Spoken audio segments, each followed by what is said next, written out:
In today's video, I'm going to teach you how to build an interactive dashboard with triggers and hyperlinks in PowerPoint. By the end, you'll have a clean, clickable dashboard that feels like a mini app right inside your slides. Start by designing your dashboard layout. Think of the first slide as your control panel.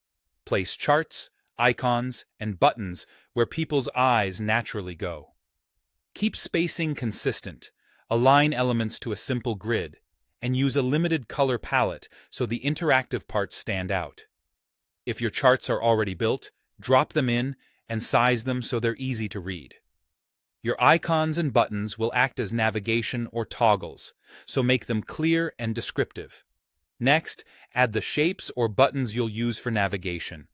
Go to Insert, then Shapes, and choose an action button if you want a built-in button style, or pick any shape you like and style it with fills and outlines. Label each one clearly. A short word or an icon is best. You want your audience to know exactly what each touch point does at a glance. Now wire up your navigation using hyperlinks. Right-click a button or shape, choose Link, then Slide, and select the specific slide you want to jump to. This is perfect for sending viewers to a detail slide, a comparison view, or back to your main dashboard. Use consistent targets, like a home button that always returns to the dashboard. Remember, hyperlinks come alive in slideshow mode, not while you're editing. To make content react dynamically on a single slide, use triggers. Select the object you want to animate.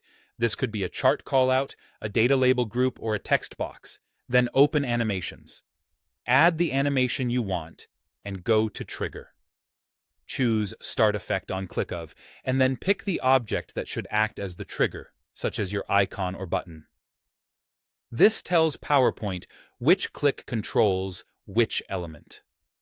Apply entrance and exit animations to show or hide content based on those triggers. Fades and appear and disappear effects are subtle and professional. With entrance on one trigger and exit on another, you can swap views without changing slides. If you have several items, consider renaming objects in the selection pane so it's easy to assign the right triggers. Finally, test everything in slideshow mode.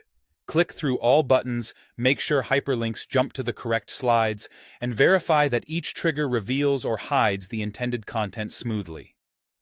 Tweak timing, alignment, and wording until the experience feels intuitive and seamless. And that's your interactive PowerPoint dashboard, ready to impress.